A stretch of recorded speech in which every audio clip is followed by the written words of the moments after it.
tinokuchingamidzai kuchechi yeChrist Embassy yepamhepo yatinoita muchishona.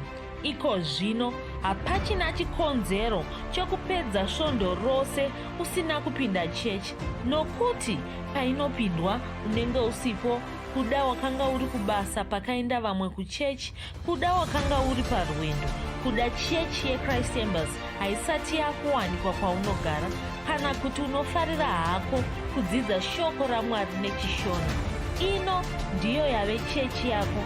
Chipinda tinamati. Haleluya. Tinosangana zvakare pamunamato wedu weChrist Embassy watinoita pamhepo muchishona, ndichiimba senguva yose kuti makava nesvondo rakanaka, uye ndichiimba zvekare kuti makagona kubatana nesu pamunamato takapuwa neRhapsody watanga tinawo chishanu tikapedza nezuro, tichinyengeterera zvinhu zvakawanda, kufamba kweruponeso tichishandisa bhuku reRhapsody, kuponeswa kwedzinyika, kuponeswa kwevanhu, vana, vakuru, zvese, tichinyengeterera dzinyika dzose. Ndinoimba makagona kubatana pamwe chete nesu. Haleluya. Ndoda kutenda zvekare mufudzi Chris, nokuti ndo vanotipa mukana iwoyo kuti tigone kusangana pamwe chete, tichinamata pamwe chete, tichidzidza shoko raMwari pamwe chete. Haleluya. Takatokutaurira nechekare kuti mwedzi uno wakubvumbi takataurirwa namufudzi Chris kuti mwedzi wekurindira tichinamata, mwedzi wekurindira tichinamata, mwedzi watiri kurindira tichinamata. Mufudzi Chris vakatitaurira mashoko akakosha, akadzama, atinofanira kugara tichirangarira pamusoro penyaya iyoyi. Vane ndima dzakawanda dzavakativerengera, dzinoda kungobata nembiri dzacho, dzinotitaurira zvinhu zvakakosha zvatinofanira kuita, tofanira kurangarira pamusoro pechidzidzo ichochi chavakatipa. Haleluya. Regai ndikuvhurirei kuna Matiyo, vachitaura vachitidzidzisa, vakatidzidzisa pamusoro toenda kuna Matiyo 23, ndima 41 chete, ndoyatoda kuti titarireiko zvino. Kwanzi, rindai munyengetere kuti murege kupinda mukuidzwa. Rindai munyengetere kuti murege kupinda mukuidzwa. Ndiro imwe yendima dzavakativerengera vachitaura pamusoro peshoko irori romwedzi iwoyo, vachisimbisa zvekare kuti Jesu pavakanga vachitaura mashoko iwaya vanga vari kutaura pamusoro pekudzoka kwavo, vachitaura pamusoro pemazuva ekupedzisira, vachivataurira kuti vanga vari kuenda, vanga vachamboenda vagozodzoka, asi ndokusiya vavati rindai munyengetere. Kwai chokutanga kuti musapinda mukuedzwa, musakurirwa nemiedzo. Haleluya. Musakurirwa nemiedzo. Miedzo chii? Zvinhu zvinotsvaka kukutsausa, zvinhu zvinotsvaka kukubvisa mugwara, zvinhu zvinotsvaka kuti usaramba uine ruvimbo rwako muna Mwari. Zvinhu izvozvo zvinouya nenzira dzakasiyana siyana. Haleluya. Kuna vamwe vanochema vachinetseka kuti ini ndiri muKristu, sei ndadzingwa basa? Ini ndiri muKristu, sei ndarwara kana ndawanikwa ndine nhuta, kana ndawanikwa ndine korona, kana ndawanikwa ndine chii, asi ndiri muKristu. Wotovhunduka. Aiwa, chero ukanzi wawanikwa une nhuta, chero ukanzi hauchagoni kufamba, warwadziwa, muviri wadzimba, hazvirevi kuti ndopawagumira, ndopawaperera. Muedzo. Satani ari kuda kukumanikidza kuti ubve parwendo rwako. Vazhinji havanzwisi izvozvo. Vanofunga kuti kana miviri yavo ikarwadza inguva yekuti Mwari vachitaridza simba ravo, vachitaridza zvavari. Handizvo. Inguva yokuti iwe uchitaridza kuti uri munhu werudzii. Haisi nguva yokuti Mwari vataridze chimwe chinhu pauri. Vakatotaridza kare. Vakatotaura nechekare kuti iwe hazvigoni kuti urware. Saka ukaona wadzimbiwa, ukaona waita marwadzo mumuviri mako, chitaridza yanguva yako yokutaridza kuti unobvumirana naMwari here. Unobvumirana naMwari here kuti hongu haurwari pachokwadi. Saka nyaya inenge yakwauri, Mwari vakapedza kwavo. Norangarira pane imwe nguva Mwari vakauya kuna Abrahama vakamutaurira vakati, iwe zita rako harichazonzi Abrahama, raakunzi Abrahama, nokuti ndakakuita baba vendudzi zhinji. Asi pakapera makore 25 Abrahama asati aita mwana, ndokuchizosangana naMwari. Kwapera makore ese iwayo, Mwari ndobva umushanyira. Abrahama akatanga kuchichema kuna Mwari zvikanzi, imimi makandivimbisa mwana asi handisati ndano mwana sei. Mwari vakati, aiwa, inini ndakatopedza newe. Kwandiri ndinotokuona uri baba vendudzi zhinji. Izvozvo ndakatopedza nazvo. Zvatosara kwauri kuti unozvigamuchira here zvichishanda. Tinozviona zvekare pana Maria, mai vaJesu. Girozi yakauya ndokutaura kuna Maria zvikanzi, uchabata pamuviri ugoita mwana agova ndiye uchaponesa nyika. Maria ndokumboita mubvunzo wake wakavhunza, zvinoitika sei ini ndisingazivi murume. Ndokubva Girozi yotsanangura kuti zvinoitika sei. Mweya Mutsvene vachauya pamusoro pako vakuputire. Chichazvarwa newe chichanzi mwana wamweya Mutsvene wokumusoro-soro. Asi pane shoko rimwe ranga rakamirirwa neNgirozi. Ngirozi yanga yakamirira kuti abvume, nokuti kubvuma kwakakosha. Mwari havamanikidzi munhu, kubvuma kwakakosha. Maria akazvigona izvo, akazvinzwisisa, akati ngazviitwe hazvo kwandiri, ini murandakadzi wenyu, ngazviitirwe hazvo sezvamareva. Namamwe mashoko, ndinozvigamuchira, ngazviitwe hazvo. Ndokubva Ngirozi yapedza basa ndokuenda. Deno Maria asina kutaura saizvozvo, akanga asiri kuzoita mwana, anga asiri kuzobata pamuviri pacho. Asi wakangwara akataura mashoko iwayo. Panofanira kuita kubvumirana. Nyange mukufambidzana kwatinoita savanhu, hapana chatinoita tisati tabvumirana. Ndinotaura zvandinoda kutaura, iwe wobvuma, wozvigamuchira, tochifamba tose. Vaviri vangafamba vose here vasina kubvumirana? Ndozvinotaura Amos. Haleluya. Saka Mwari vakatopedza nezveutano hwako. Iwe ndiwe unofanira kuchibvuma. Zvinhu zvasarira pauri kuti uchitaridza kuti unozvibvuma here, unozvigamuchira here kuti iwe haucharwari. Ndosaka marwadzo ese angauya pamuviri wako muedzo. Satani aroda kukuedza, asi iwe unofanira kuda kumira woti, aiwa, ini ndakazvarwa patsva, hazvichagoni kuti ndirware.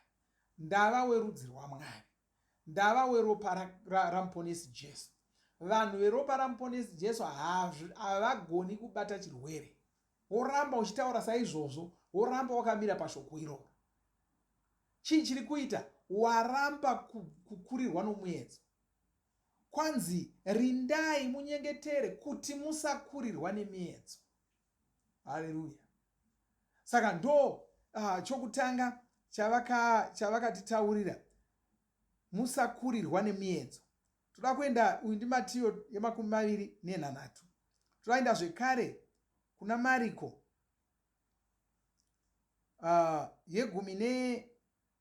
Mariko yegumi nenhatu ndima 30. Haleluya. Anotaura mashoko mamwe chete iwayo, asi anoataurawo nepamwe, achiwedzera chimwe chinhu chakakosha chatinoda kuti tione ipapo. Kwanzi chenjerai, murinde nokunyengetera, nokuti hamuzivi kuti nguva ichasvika rini. Mashoko aya mashoko akadzama zvikuru sei panguva yatava ino, nguva yatakutarisira kubvutwa kwavatsvene, yatakutarisira kudzoka kwamuponesi. Kwanzi chenjerai, murinde nokunyengetera, nokuti hamuzivi kuti nguva ichasvika rini. Hamuzivi kuti nguva ichasvika rini. Kureva kuti nguva iyi yapedo, yakuda kuti tigare takarindira, tichinyengetera, tichiziva kuti zuva racho rinogona kungova nhasi, anogona kuva mangwana, inogona kuva svondo inouya, inogona kuva mwedzi unouya, inogona kuva gore rinouya. Haleluya. Asi mukurindira kwose ikoku unofanira kurangarira chimwe chinhu chatinowanzotaura mukutaura kwedu. Tinoti mangwana ndinhasi. Hongu, kunganzi gore rinouya richasvika. Nhasi ndigore rinouya, asi rimwe zuva anenge avawo nhasi. Gore rinouya iroro ndinhasi. Pane nguva ichasvika, gore rinouya parichanziwo nhasi. Pane zuva richasvika, mangwana paachanzi nhasi. Saka mangwana nanhasi hazvina kutombosiyana. Ukanguvata ukamuka, mangwana atoshanduka atova nhasi. Haarambi achingoi mangwana, harirambi richingoi gore rinouya, harirambi richingonzi kuswera mangwana, richava nhasi. Haleluya. Saka kwanzi hamuzivi kuti nguva ichasvika rini.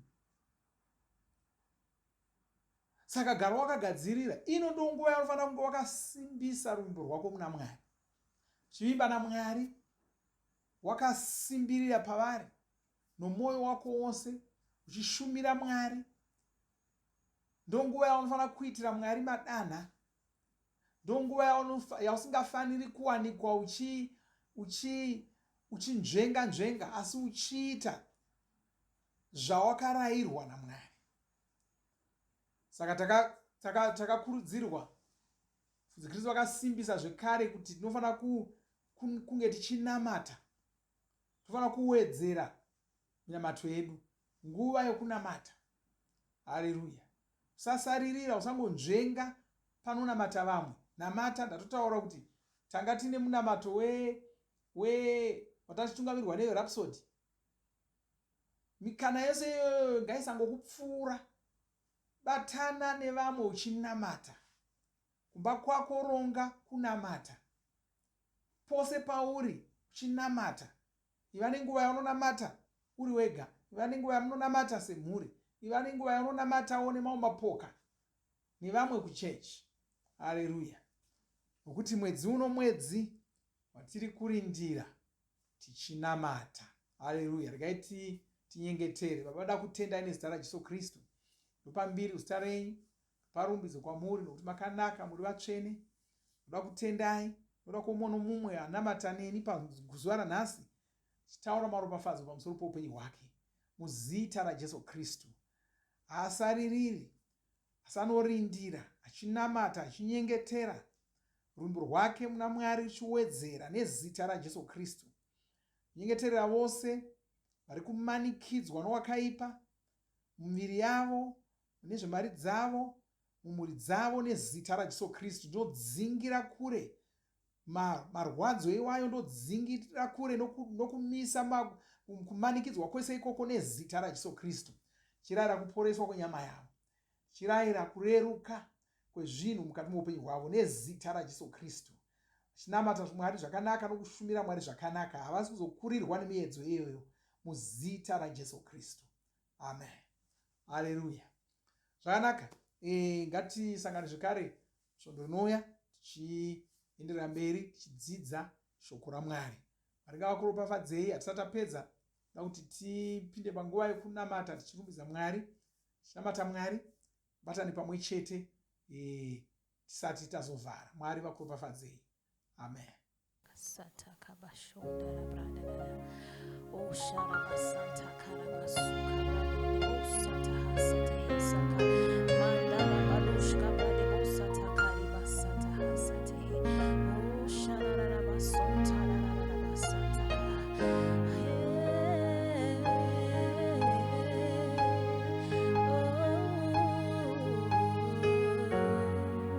O shakaraba sonta libranda na boshiti zefrana kisata. Zitarimwe rine simba, zitarimwe rinotonga, zitara Jesu,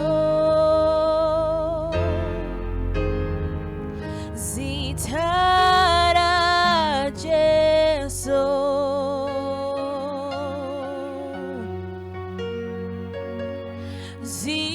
Zitarimwe rine simba, zitarimwe rinotonga, zitara Jesu, zitara Jesu.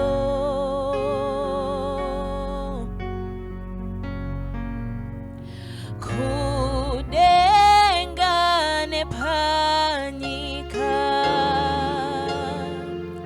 hakuna ane simba, makomo paradzwa, masuo zarurwa,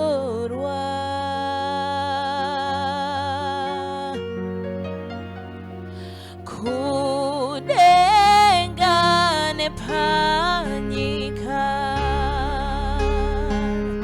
hakuna nesimba, makomo paradzwa, masuo zaruka.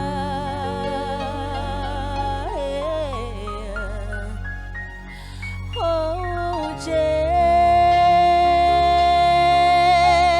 Jesu,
Tinovimba makomborerwa nemunamato wesvondo rino. Kana manga musati mazvarwa patsva, namatai mumashure mangu, muchidudza, muchirevesa.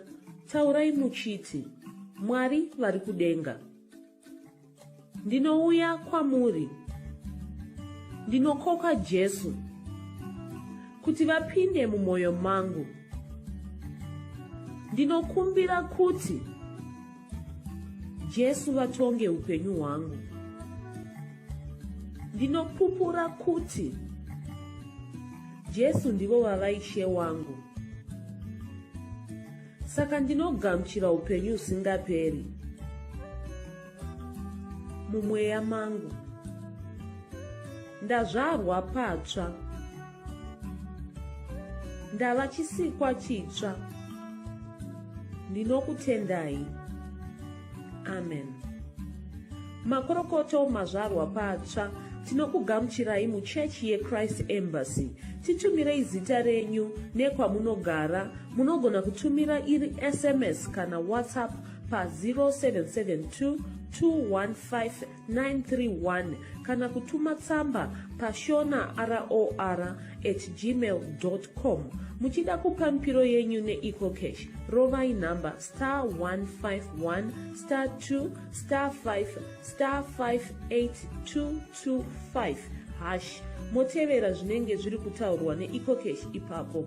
Kana muine nhare dzemazuva ano munogona kushandisa KingsPay kupa mpiro yenyu. Shandisai kodhi inoti TNIOG nemavara makuru. Tinoda kukuzivisai zvinotevera. Tinokurudzira kuti musadarikwe nezvidzidzo zveRhapsody. Zvidzidzei kuti shoko riwande mamuri, mugone kumirisana nezvinhu zvinonetsa muupenyu. Tinodavo kuzivisa vane nhare dzeEconet kuti *205# vava kugona kuwana Rhapsody panhare dzenyu kunyangwe musina WhatsApp. Rovai nhare idzi muwane Rhapsody panhare dzenyu zuva rimwe nerimwe. Munorova *205#, mosarudza daily devotional. Subscribe Shona Rhapsody muchishona. Munamato uno munoubata pa WhatsApp, pa radio, pa YouTube panoti Shona Online Church, pa www.ce-shonachurch.org, nepa vcc.rhapsodyofrealities.org. Tinokumbira mutizivise kana muri kutibata pane imwe yenzvimbo idzi. Kana pari paintaneti munogona kunyoresa muchitipa zita renyu. Kana pari pa WhatsApp tinyorerei tigopota tichikutumirai zvimwe zvidzidzo, kana kutitumira SMS pa 0772 166 928. Ivai nesvondo rakanaka.